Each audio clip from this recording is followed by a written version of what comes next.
Bienvenidos a este sexto capítulo de nuestro querido podcast, el más escuchado de Chile, el favorito del pueblo cristiano, el número 1 de Chile. ¿Cómo nos fue con eso, Dieguito? Oye, compadre, el mejor podcast de Chile. ¿Cachaste que hubo gente que nos escribió en las redes sociales diciendo yo estoy escuchándolo? Hay un mensaje en YouTube que dice aquí escuchándolo desde Santiago de Chile. Nos llegaron al Instagram un mensaje desde México escuchándolo. Padre, somos un podcast internacional. Diego, digamos las cosas como son. Hiciste una campaña impresionante, te grabaste hasta con tu guagua durmiendo, llorando para que dijeran de que estaban escuchando este podcast que nadie lo escucha. No, sí lo escuchan, pero ya me pongo negativo al tiro. Pero ¿cuántos tuvimos? 3, 4, 5. Sí, es verdad, un puñado. Es que el resto lo escucha, pero va en el auto, ¿cachai? Es una cuestión de seguridad. Te imaginas que hay en el auto y empezáis a escribir ahí, yo lo estoy escuchando, pum, chocáis, no. De hecho, probablemente hubo gente que estaba escribiéndolo y chocó. Por eso no se envió el mensaje. Hay que pensar en positivo. Yo creo que eso ocurrió. Oremos por ello. Bueno, aquí estamos con nuestro gran podcast. Pero nosotros sabemos de que al principio nadie nos va a escuchar, o muy pocas personas nos va a escuchar, y después vamos a hacer un gran podcast. Es como... Por generaciones. Claro. ¿Cómo se llama? Este podcast lo está escuchando en 10 años más, lo está escuchando mi hija, que ahora tiene 13 años. Y en 50 lo va a estar escuchando mi nieto, compadre. Nuestro nieto. Es como Chris Martin. ¿Cachate que Chris Martin grabó un video diciendo que en un año su banda Coldplay iba a ser famosa? El loco, dicho y hecho, un año después los locos, así a la cima. Impresionante. Así que no vamos a declarar eso, pero esperamos de que... No, creo que el propósito de este podcast es poder ahí ir dejando una huella, una marca, y le agradecemos a todas las personas que nos están escuchando infinitamente. Si le bendice, si le ayuda a poder entender lo que estamos hablando acerca de la Biblia, la misión, compártalo. Estamos felices de poder ser un aporte de verdad al pueblo cristiano independiente. Si somos número 1, creo que esa cuestión ya da bien lo mismo, pero agradecemos a todas las personas que nos escuchan y agradecemos el apoyo, sobre todo de nuestros más íntimos amigos y familiares que siempre están escuchando este podcast. Buenísimo, compadre. Oye, yo quiero darle la bienvenida también a quien nos acompaña, a pesar de que en este momento está en silencio aquí al ladito mío, pero contarles quizás está Maximiliano Maquiavelo, directamente desde Las Condes, la iglesia anglicana de Las Condes, estudiante del seminario. ¿Maquiavelo? Sí, compadre, maquiavélico, no solamente Maquiavelo, maquiavélico también. Él es miembro de la Iglesia de la Trinidad en Las Condes y también estudiante del seminario anglicano, el Centro de Estudios Pastorales. Y el CEP tiene esta cosa extraña que lo vivimos y entendemos aquellos que hemos pasado por ese doloroso proceso de tener Sombra del Pastor, que se llama... es una semana en la que acompañan a un pastor y lo persiguen por todos lados. Así que hoy día estoy con Max. Aprovecho de hacerle publicidad no solamente al Seminario Presbiteriano de Chile, sino también al Seminario Anglicano de Chile, dos excelentes instancias para entrenamiento. Así que si alguien que nos está escuchando quiere entrenarse bíblicamente, sépalo. Carlos y yo estamos haciendo nuestra maestría en la Facultad de Teología Reformada. Tú estudiaste en el Seminario Presbiteriano de Chile, yo estudié en el Seminario Anglicano de Chile, ¿cierto? Así es. Así que, Sombra, qué cosa más rara. Así que sepa también, público querido, de que hoy día nuestro querido Diego está más revolucionado que nunca. Así que esperamos... No sé qué puedo esperar de este capítulo. Así que... Yo debo decir que además lo que pasa es que yo no tomo café en la mañana, pero el Max quiere tomar café en el desayuno, entonces me está haciendo tomar desayuno con café. Y como que parto un poco acelerado. Un poco. Entonces estoy hiperventilado. Solo un poco. Sí, es verdad. Lo reconozco. Oye, hablando de drogas duras, ¿por qué no partimos hablando de la palabra de Dios, que es mucho más potente que un café en la mañana? Que un café en la mañana, mucho más sabroso también. Hoy día vamos a estar hablando acerca de lo que ha sido conocido como los profetas anteriores, que contempla varios libros, dentro de los cuales está la narrativa de Josué, Jueces, Samuel y Reyes. Sin embargo, vale la pena primero partir explicando por qué hemos optado por hablar de los profetas anteriores. Y es que normalmente nuestras Biblias tienen una disposición, una organización de los libros que corresponde a la disposición de la herencia griega. Pero la Biblia hebrea, que era la que usaba Jesús, la que conocía a Jesús, tenía una disposición de los libros que también tenía como una suerte de significado teológico, un interés teológico. Y por eso hemos decidido tomar esa organización de la Biblia hebrea y pasar de la Torá a los profetas anteriores, que considera entonces estos libros con un énfasis bastante histórico, diría yo. No sé si estás de acuerdo con eso, Carlos. Sí, solo para que el nombre técnico, para que la gente lo entienda, es la Torá, que componen estos 5. Después vienen los Nevim, que son los profetas, y los Ketuvim, que son todos los libros y todos los escritos. Y sí, pues efectivamente, creo que tiene una narrativa y tiene una lógica también, la división de esta Biblia hebrea, el Tanaj. Tiene una división que es mucho más lógica y es mucho más buena de poder comprender. Recordemos también de que los libros del Antiguo Testamento no son lineales. Muchas veces nosotros perdemos el sentido de la historia porque nosotros creemos de que es una historia lineal, y no es una historia lineal, es una historia que se está contraponiendo y que está mostrando los diferentes épocas y etapas de la historia hebrea, y cómo los profetas, cómo Dios va interviniendo en cada una de los relatos de la historia del pueblo de Israel. Y entonces es una historia más que se va contraponiendo a una historia lineal. Entonces creo que ese también es una gran falencia cuando nosotros intentamos descubrir una historia lineal, porque no la vamos a descubrir linealmente. Así, por ejemplo, los libros de Samuel, de Crónicas, de Reyes, se van contraponiendo unos de otros y van enseñándonos y acrecentando historias. Y creo que eso es una cosa que hay que notar.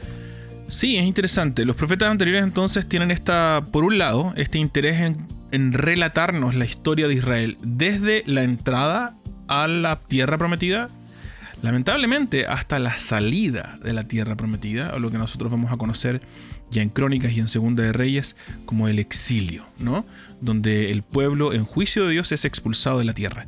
Y a lo largo de toda esta narrativa, que claramente tiene un tinte histórico, están tratando de contarnos sucesos que han ocurrido históricamente, hay que decir que es extraño para nosotros, en este lado de la historia, que le llamemos a estos libros profetas anteriores, o como decía Carlos, parte de la Biblia hebrea en la sección de los Netuvim, de los profetas.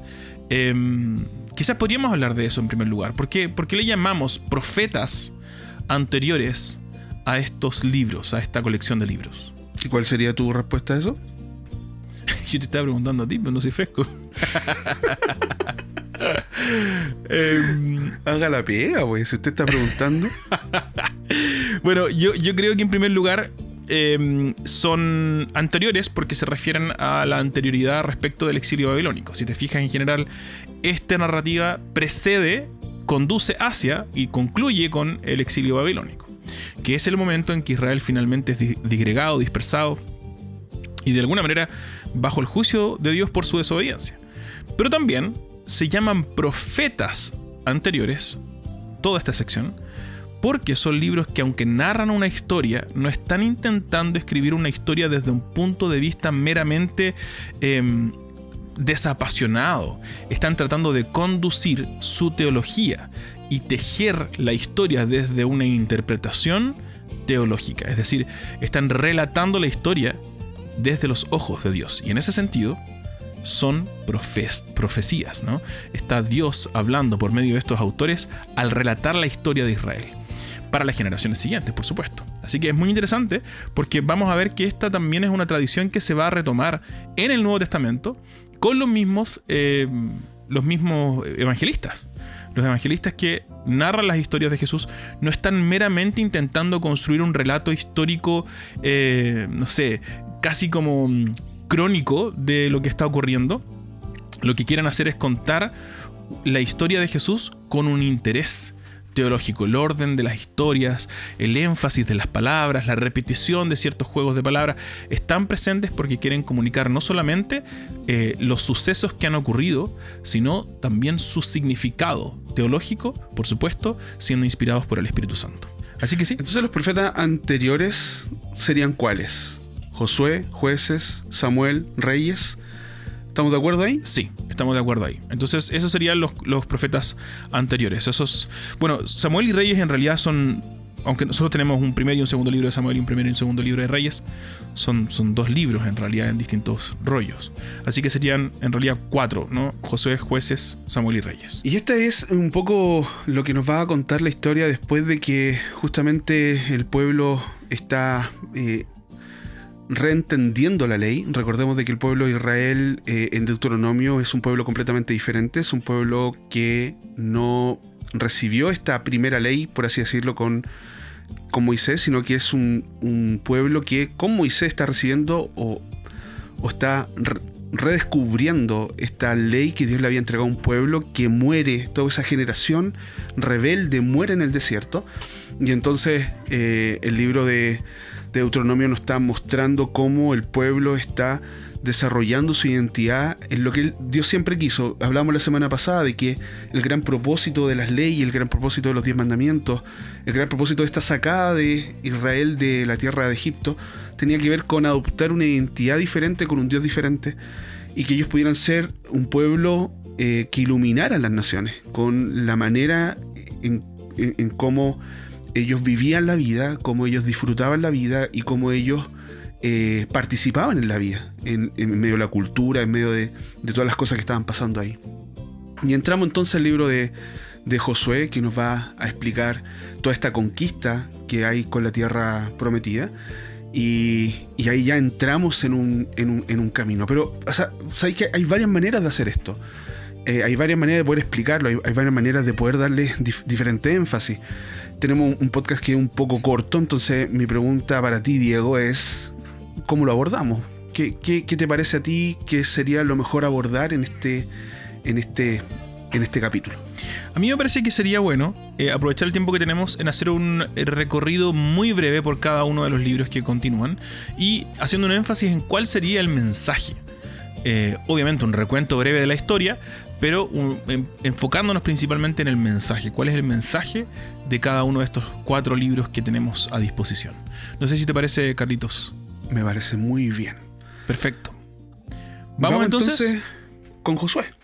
Josué. Oiga, usted tiene un cariño particular por Josué porque tiene un hijo que se llama Josué, su hijo mayor, ¿no? Así es. Y como en el Antiguo Testamento, nosotros buscamos el significado del nombre. ¿Sabes lo que significa Josué? Dios salva, ¿no? Dios salva, exactamente. Y creo que justamente lo que hace esta presentación del libro del Josué es presentar esta conquista de Canaán como una obra exclusiva de Dios hacia el pueblo. Nosotros sabemos de que Josué entonces es el que finalmente entra, digamos, a esta tierra. Y el tema del libro tiene que ver con eso, en cómo hay un desafío de parte de Josué al pueblo a que se vuelvan a Dios y a que ellos puedan vivir la vida en esta relación estrecha con el Dios que los sacó y que los liberó. Totalmente, entonces está este llamado a esta suerte de sucesor de Moisés que se llama Josué, que toma la batuta y tiene que conducir ahora el pueblo. Moisés lo conduce hasta la frontera, ¿no? Y Josué tiene que conducirlos ya al entrar en la tierra. Claro. Entran en la tierra con la misión de conquistar esta tierra, de despojar y expulsar a las naciones que la habitaban. Y también es un tema interesante, ¿eh? Y yo creo que hay que ponerle ojo ahí, porque esa creo que es el gran mandato de Dios al pueblo de Israel al meterse a la tierra prometida. Lo que tú dijiste. Y esa idea nos tiene que quedar en la cabeza porque eso va a tener una consecuencia impresionante en el libro de Jueces por causa de... Bueno, esto no es un spoiler. Espero que todos seamos lectores de la Biblia, ¿no? Que el pueblo de Israel finalmente desobedece esa instrucción muy puntual de Dios al pueblo de Israel.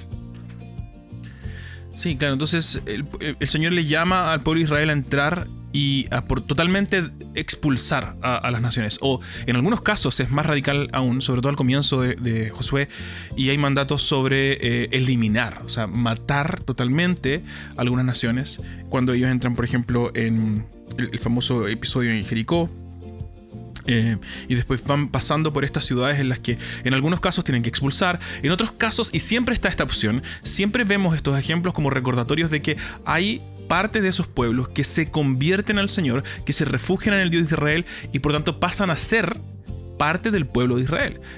Ya desde el comienzo de Josué tenemos ejemplos como por ejemplo con Rahab, etc. Van ocurriendo varias veces, pero hay un énfasis en la expulsión de esta tierra, y eso a los lectores modernos nos puede sonar sumamente despiadado, complicado y conflictivo. Y a veces pensamos también que este es un problema nuestro nomás, que es que a nosotros nos suena raro, pero yo sospecho que también les sonaba un poco extraño a los lectores antiguos. Es decir, esta idea de que Israel, el pueblo llamado a ser bendición a todas las naciones, va a salir por ahí matando pueblos enteros y eliminándolo de la faz de la tierra, es un tema conflictivo en la misma narrativa bíblica. No necesitamos pararnos en el siglo XXI para que tenga cierta complicación. No sé cómo lo resuelves tú, Carlos, ese conflicto. Creo que ha sido un gran dilema ese intento de poder resolverlo. Yo creo que de repente parece medio raro esto, pero creo que hay que ser honestos. Hay cosas que simplemente nosotros no entendemos. Y como dice la palabra del Señor, vemos con un velo. Porque por más que nosotros tratemos de ponerle argumentos racionales, porque podríamos decir, bueno, es la voluntad del Señor, Dios es el dueño de la creación, Dios es un Dios que no tiene que pedirle permiso a nadie. Hay cosas que simplemente nosotros no vamos a entender y que por la fe, de alguna manera, nosotros vamos caminando. Claro, en su momento zanjé o zanjo, digamos, esta dificultad con el tema de un Dios creador, dueño absoluto de todas las cosas, pero no deja de causar como esa batalla, como esa pelea, el por qué. Siempre viene ese cuestionamiento, el por qué tiene que hacer de esta manera. Una de las cosas que me llama mucho la atención es el propósito, el por qué Dios quiere que todo esto desaparezca. Y es por la consecuencia de la idolatría y la influencia de la idolatría de las personas en el pueblo. Dios quiere un pueblo separado, apartado, quiere un pueblo santo, que viva para Él, y sin duda el pecado es demasiado atractivo para las personas. No tengo una respuesta clara, estoy divagando por algunas cosas en las que tuve que meterme, porque me metí con esto cuando estudiamos el libro de Josué y de Jueces, que es un libro también en su segunda parte muy problemático. Pero pucha, es ahí la batalla donde nosotros tenemos que ir trabajando y entendiendo esto de alguna manera. No sé si tú lo has resuelto. Mira, ahí hay varios temas. Por un lado, que creo que es lo normal, la manera normal en que abordamos esto de las iglesias tiene que ver con el énfasis que pone el texto bíblico en describir a estos habitantes de esta tierra como profundamente perversos. De hecho, estamos con Max preparándonos para el sermón del domingo. Prediqué la Torre de Babel el domingo pasado. Y este lenguaje que constantemente está haciendo alusión al origen del pueblo de los pueblos que habitaban esta tierra de Canaán. Los canaanitas eran descendientes de aquellos mismos que habían diseñado la Torre de Babel, así que era como una no eran los mejores no eran nuestros hombres más brillantes, ni más compasivos, ni más amorosos. Y para cuando llegamos a Josué se nos describe este pueblo ya haciendo sacrificios a los Baales, a los dioses, que incluían sacrificios humanos. Es bastante terrible, porque parte de los ritos que incorporaban estos canaanitas y estas naciones que vivían en Canaán incluían sacrificar a bebés, a guaguitas, en planchas calientes para ser consumidas, quemadas vivas, en sacrificio a estos dioses canaanitas. Entonces Dios está profundamente ofendido con la perversidad de este pueblo y no quiere que nada de esa perversidad, como tú bien decías, permee, se incorpore a la o ponga en peligro la identidad y la no sé cómo decir, la cultura israelita, ¿no? Su pueblo no tiene que ser para nada contaminado con esto, y por lo tanto Dios lo ve como abominable y quiere eliminarlo por completo. Personalmente, desde esa perspectiva, creo que ya tenemos algo. O sea, si tú me dices, ¿qué haría yo con un hombre que pone a mi guagua de 3 meses en una plancha caliente para ser sacrificada a un ídolo? Probablemente yo como papá también haría algo parecido a lo que hace el Señor. Mi corazón se enciende en ira de solo pensar en alguien que haga daño sobre mis hijos, mis hijas. Entonces, por un lado eso. Pero tenemos que concordar que es un tema difícil, no es un tema fácil. Totalmente. Porque incluso la Biblia, cuando habla de esto, habla de todo. De todos los grupos etarios. Entonces, claro, ahí se pone muy complejo el tema. Porque, claro, viéndolo así de esa perspectiva, claramente yo también haría lo mismo. ¿Se entiende? Es como, bueno, no en este sentido de venganza, pero sí en este sentido de la justicia. Sin embargo, la Biblia, por eso te digo que es un tránsito finalmente. Y no vamos a poder entenderlo hasta que estemos en la gloria. Y eso no es un consuelo para tontos, porque de repente podría decir, no, consuelo para tontos. No, es finalmente el consuelo que la Biblia nos presenta. Nos presenta que cuando nosotros estemos con Él, bueno, nuestros ojos van a poder abrir a un montón de cosas que no entendíamos. Y creo que esa es una gran esperanza, pero podemos concordar que es un tema muy, muy complicado, muy difícil, que daría para mucho debate acá. Y creo que, bueno, aquí se está viendo, sin embargo, creo que aquí se está viendo, bueno, quién es Dios. Él está desplegándose en su poder y en su gloria, y hay un desafío. Creo que el libro de Josué termina con un desafío. Perdón, si puedo interrumpirte solamente, Carlos, porque creo que hay un par de cosas que me quedaron pendientes ahí para mí. Uh-huh. En primer lugar, querría decir, yo no estoy pensando en que Dios se parece a mí, sino estoy pensando en que una reacción propia ante la violencia y el abuso y la muerte es una sed de justicia. Y eso vemos que es algo que Dios nos enseña una y otra vez de sí mismo, ¿no? Este Dios cuya ira arde en contra de la injusticia, en contra del abuso, en contra de la muerte de los inocentes. Pero también creo que, por otro lado, sí quiero decir, el texto bíblico de Josué es un texto, la razón por la que existe es porque tiene un mensaje para nosotros. Porque a veces nos conformamos con esta idea de que, bueno, es que esto no es un misterio. Me acuerdo cuando yo crecí en colegio católico y los hermanos maristas del colegio en el que yo crecí, siempre todo era un misterio. Un misterio es toda la cosa aquella que yo no puedo explicar. No significa que sea un misterio, significa que no puedo explicar nada más, ¿no? Pero el hecho de que Josué haya sido preservado para nosotros significa que tiene un mensaje para nosotros. Ahora, quizás no tiene todas las respuestas que nos gustaría recibir, pero sí tiene un mensaje para nosotros. En ese sentido, me acuerdo de un autor que se llama Dale Ralph Davis, que tiene uno de los mejores comentarios de Josué. Y Dale Ralph Davis dice acerca de este tema, y él dice: pareciera ser que parte del propósito del mandato del Señor sobre Israel no hace sentido ni siquiera a Israel.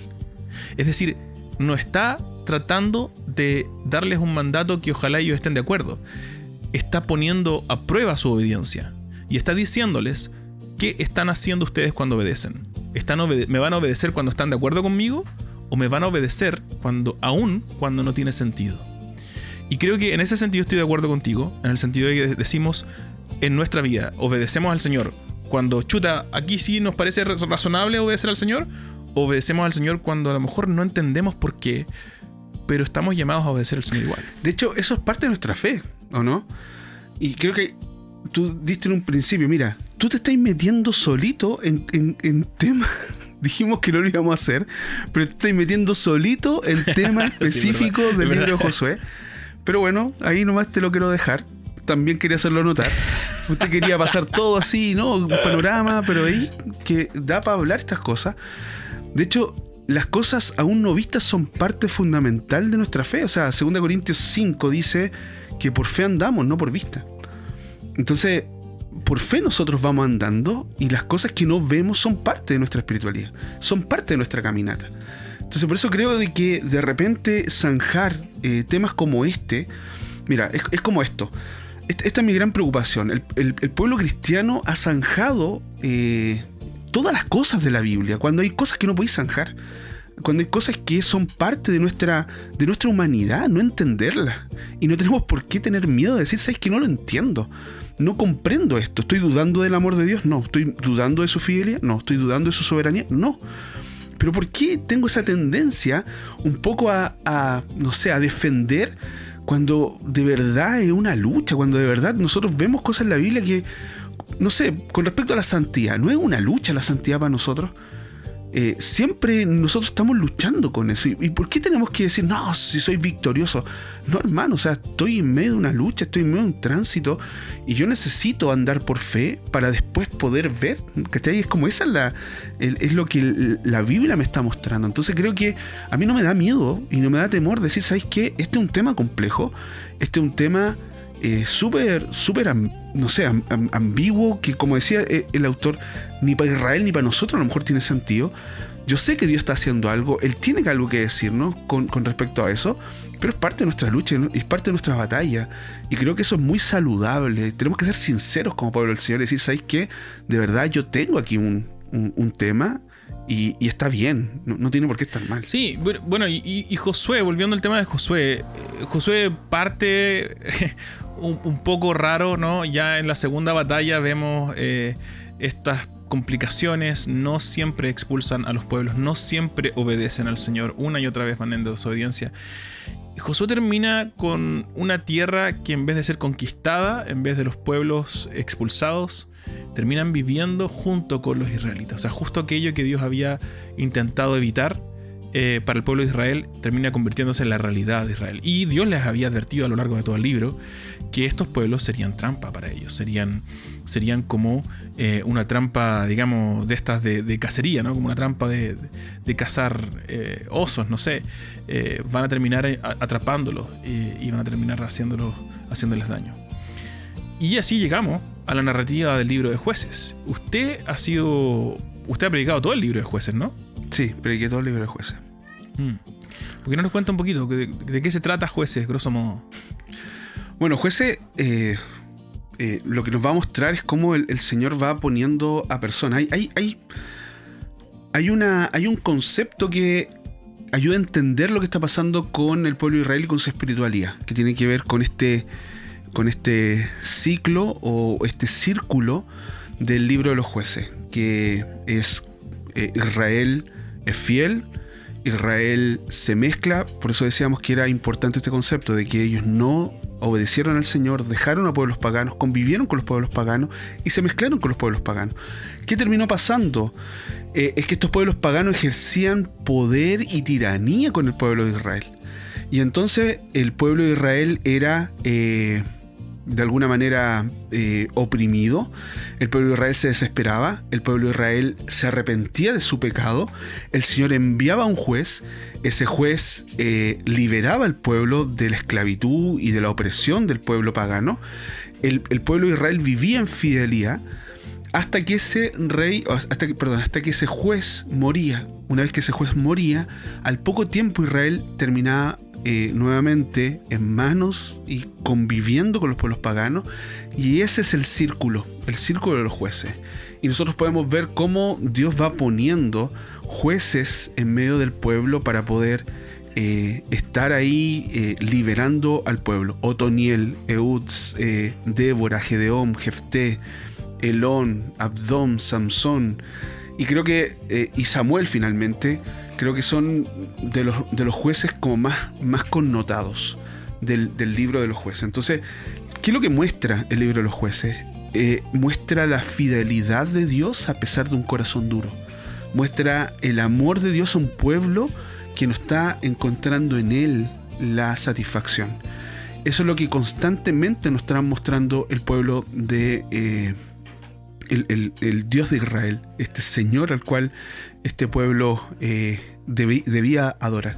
Entonces el círculo un poco vicioso, este círculo que tenía el pueblo, hasta que este círculo se rompe finalmente. Hay dos historias al final del libro de los jueces que son muy llamativas, son muy crueles, son muy espantosas, que tienen que ver con una violación en masa a una mujer y con un asesinato donde descuartizan a este violador y mandan sus pedazos a cada tribu. Y yo le decía a la iglesia, yo tengo mucho miedo de predicar esto, pero esta es la consecuencia, porque al final del libro ya nosotros vemos a un Israel completamente decadente, a un Israel completamente deliberado y desenfrenado. Y yo les decía a la iglesia, esto es la consecuencia de vivir alejado de Dios. Esto es lo que nosotros podemos ser: depravados, podemos ser inmorales, podemos ser personas sin temor y llegar a cometer brutalidades como las que se están cometiendo en este libro. Entonces creo que lo que nos muestra el libro de Jueces al final es cómo finalmente el pecado carcome y destroza esta imagen que Dios ha puesto en nuestra vida. Y quizás podemos hablar ahí, porque es interesante como por un lado el circuito que se va narrando a lo largo de Jueces, esto como tú decías, este espiral descendiente, pero también este choque final, ¿no? Porque si lo vemos desde atrás para adelante, o quizás desde fin hacia el inicio, esta es la historia de cómo Israel, porque termina el libro diciendo, y en Israel todos hacían lo que querían porque no tenían un rey, ¿no? Entonces todo el rato está hablando de este desastre, de este total desenfreno de la inversión de los propósitos de Dios para su pueblo. ¿Y cómo llegamos ahí? Llegamos ahí en un círculo, en un espiral descendiente constante de instrumentalización de Dios, o sea, de acordarse de Dios no como nuestro rey, no como nuestra identidad, sino como aquel que nos saca de problemas cuando nosotros queremos que nos saquen de problemas. Pero mientras los problemas nos parecen buenos y entretenidos, no estamos ni ahí con Dios. Y quizás eso es parte del mensaje para nosotros, porque es decir, si nosotros estamos viviendo en una constante relación con Dios, de este Dios que es una herramienta nomás para cuando yo quiero que me ayude, para cuando a mí me interesa algo que no me gusta en mi vida, en vez de preguntarme cómo es que Dios quiere transformar mi vida, aún las partes que me gustan de mi vida, ese camino termina descendiendo a una vida apartada de Dios, a una vida donde Dios no tiene ningún lugar en mí y por lo tanto yo no tengo ningún lugar en el reino de Dios. Y eso creo que es un mensaje súper potente para nosotros también. Sí, efectivamente. Es tremendo como el... ¿Sabes qué? Me llama mucho la atención. Porque obviamente nosotros leemos y entre los capítulos no nos damos cuenta de todo el tiempo que pasó un pueblo negando a Dios, ¿cachai? Es como negando su autoridad, negando su poder. Y ver a un Dios tan misericordioso con un pueblo tan penca, aparte de lo que tú dijiste, me parece muy alentador, ¿cachai? Porque me representa mucho, representa mi humanidad, así soy, ¿cachai? Así soy. Constantemente estoy desafiando la autoridad y el reinado de Dios sobre mi vida. Y Dios, ¿cómo responde? Responde con gracia, responde con amor. Entonces, parece que son muchos los jueces, ¿no? Pareciera de que Dios tuvo mucha paciencia, y doy gracias a Dios por toda esa paciencia, porque de verdad Dios ha levantado a lo largo de la historia de mi vida a muchos amigos, a muchas personas que me han dicho vuelve a Cristo, y creo que eso es tremendamente significativo en nuestra vida. Entonces me parece que Jueces termina con una pinta medio oscura, muy oscura, pero cuando Dios levanta entonces al primer rey, cuando Dios levanta en esta historia a este primer hombre, lo que está mostrando es gracia, porque finalmente lo que está diciendo es que ustedes no necesitan un rey carnal, se los voy a dar para que se den cuenta, pero ustedes lo que necesitan es a un rey verdadero, que nosotros lo vamos a encontrar en Cristo. Totalmente. Y esa expectativa de rey es justamente con lo que cierra el libro de Jueces y con lo que abre Primera de Samuel. Porque mientras Jueces termina insinuando la necesidad de un rey para Israel, Samuel nos parte hablando del desastre que puede haber también por medio de un sistema monárquico, ¿no?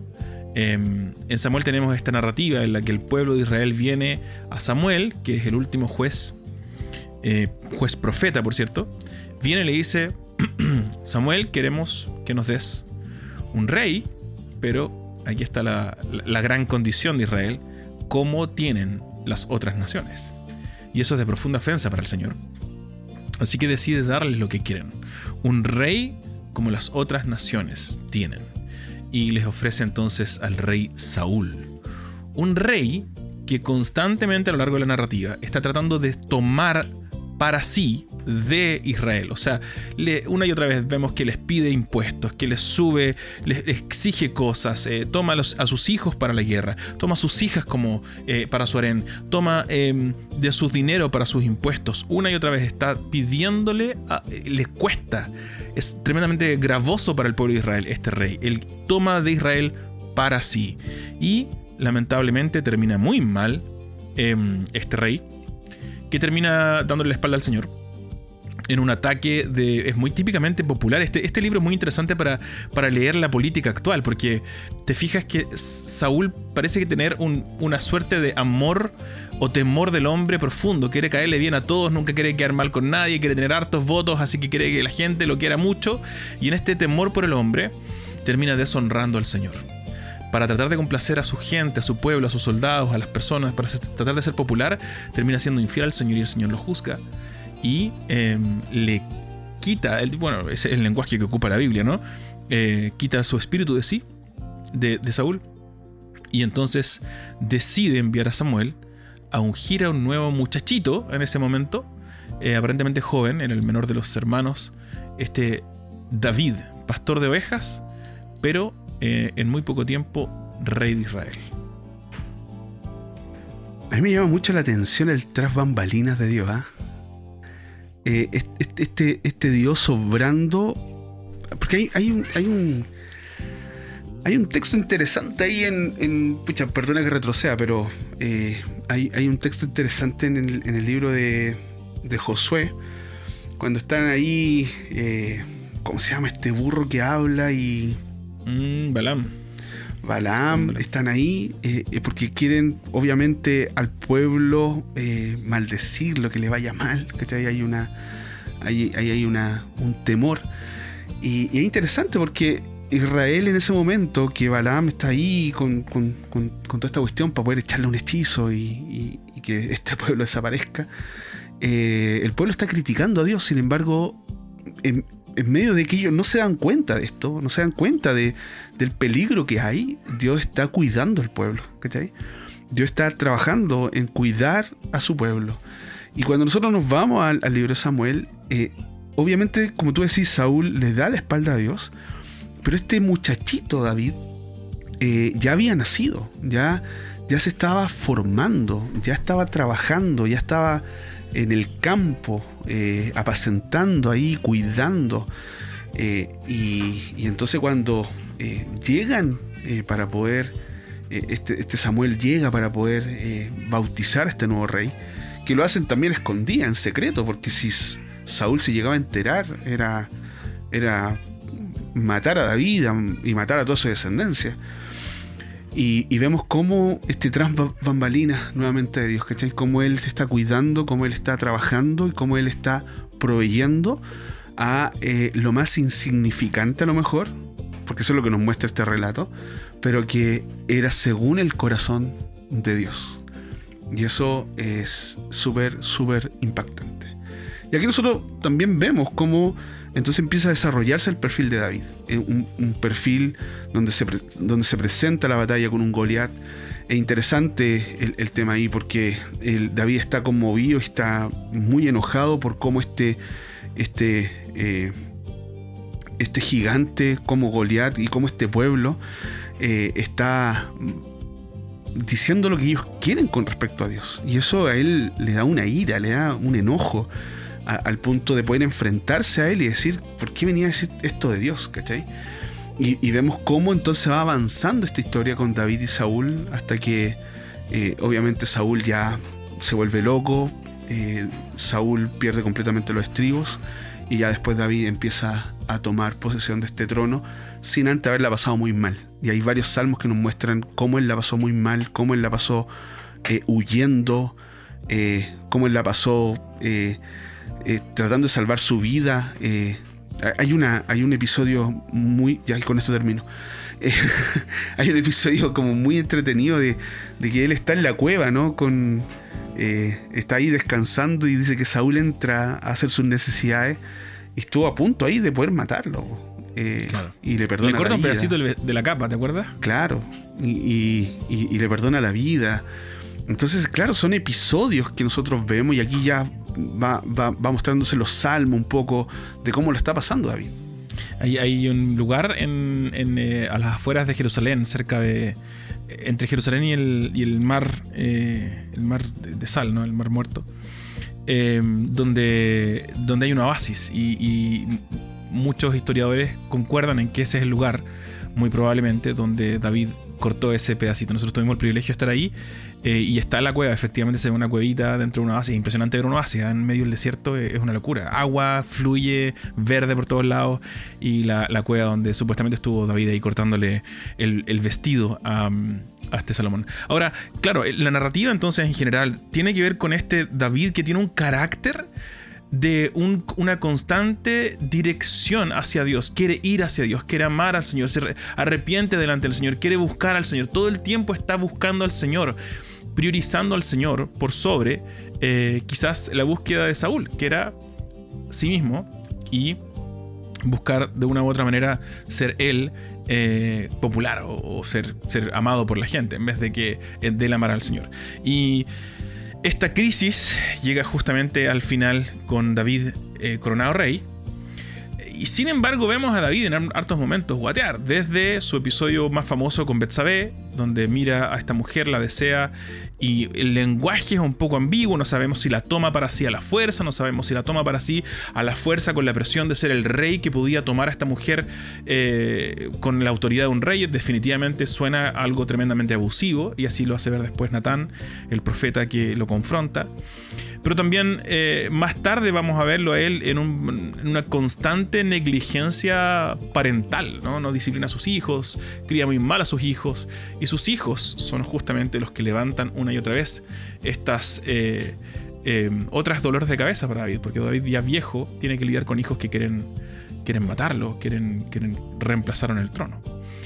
A pesar de todo eso, tenemos al final de la narrativa este gran rey Salomón, cuyo inicio del reinado él es la bisagra, porque marca el comienzo, el final de lo grandioso. O sea, es el hombre más sabio que ha existido, dice la palabra. Es un hombre que hace crecer las fronteras de Israel, es un hombre que trae finalmente la construcción del templo, es un hombre maravilloso, es el autor de lo que nosotros conocemos como Proverbios, es un tremendo hombre, ¿no? Maravilloso, el autor de Cantares probablemente. Y en todo eso, sin embargo, ese es el comienzo de su reinado. Hacia el final de su reinado lo tenemos a él haciendo justo lo que el Señor había prohibido para los reyes de Israel. El Señor había dicho que los reyes de Israel no debían tener tanto oro, tantos caballos y tantas mujeres. Y la manera en que el texto describe a Salomón es justamente así. Un rey que tiene muchos caballos, que pone su confianza en su poderío militar, que tiene mucho dinero, acumula mucho para sí mismo, empieza a amar la riqueza.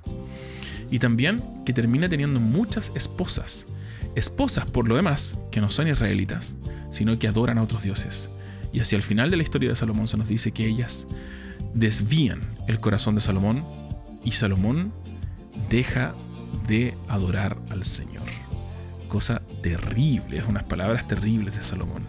Es locura, porque claro, cuando yo leía el texto y decía que no tenía que tener caballo, no tenía que tener riqueza y no tenía que tener tantas mujeres, que pareciera que eso es lo que nosotros todos queremos hoy día, ¿no? ¿Cachai? Como...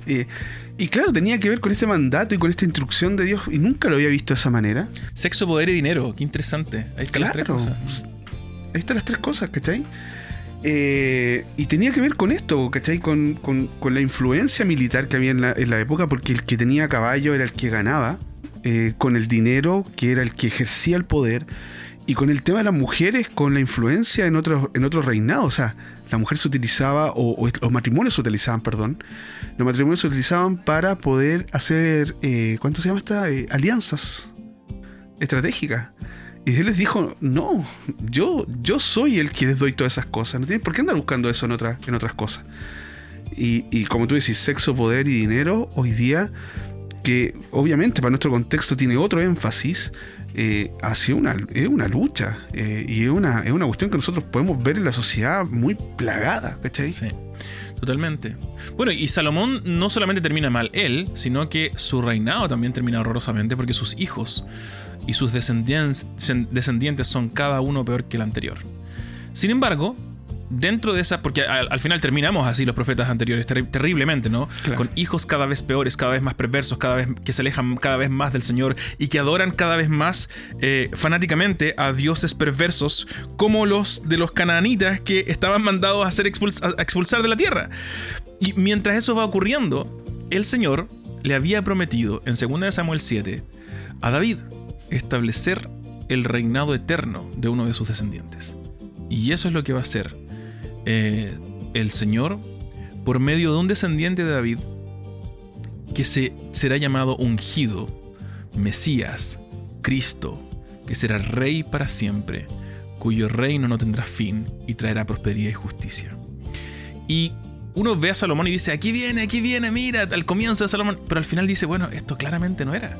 Y la Biblia hace una y otra vez este juego, ¿no? Lo hemos hablado cuando hablábamos de esta promesa, la promesa de Dios a Eva, ¿no? Aquel que aplastará la cabeza de la serpiente. Y viene quizás Caín, y Caín termina matando al hermano. Pero después viene quizás, no sé, Noé, pero Noé termina borracho. Y una y otra vez tenemos esta expectativa. Y Abraham, y no, pero no, Abraham no era. ¿Y quién es? ¿Quién será? ¿Quién será? Llegamos aquí y se nos dice, viene uno que será el rey eterno. Y Salomón tampoco es ese rey, es uno que viene en el futuro. Uno que conocemos cuando se nos relata la llegada de la buena noticia en Jesús. Y en este Jesús que se identifica con ese Cristo, con el Mesías, con el ungido, el Dios dispuesto por Dios para Israel.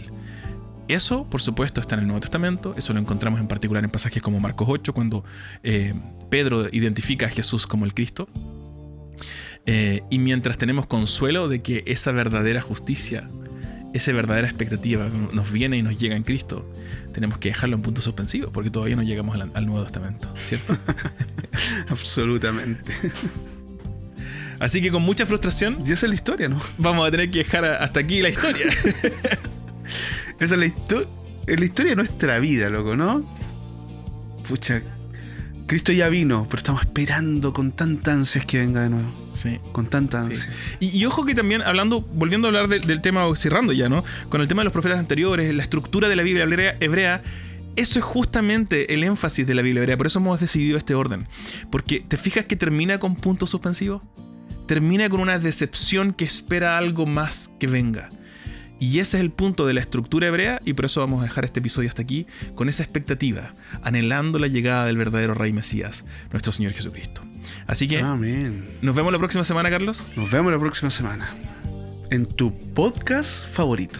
Eso, en el mejor podcast de Chile y Latinoamérica, el mejor del mundo hispano. No hay nada como nosotros. Pongan en los comentarios y dígalo, por favor, para que Carlos nos crea que realmente alguien nos escucha, porque si no nos sigue pensando que no hay Ya, nadie. pero ahí. tú no hagáis nada entonces esta semana. Deja la piolita. Ya, ok, me voy a quedar callado. Ok. Nos vemos la próxima semana, amigos. Un abrazo.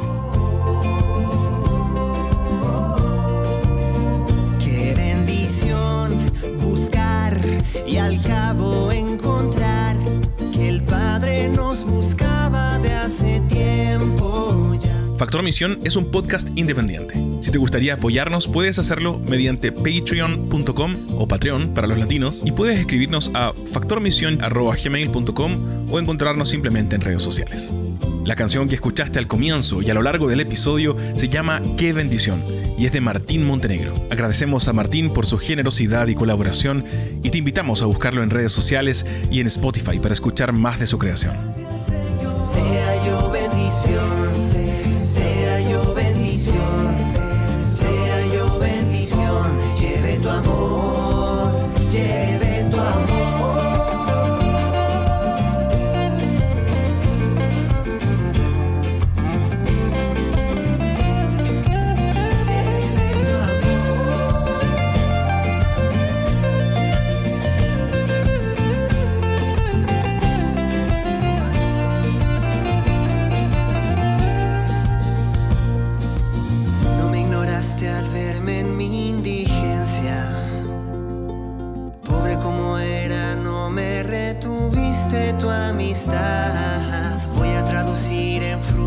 de justicia y de perdón, la bondad que recibí de la mano del Señor.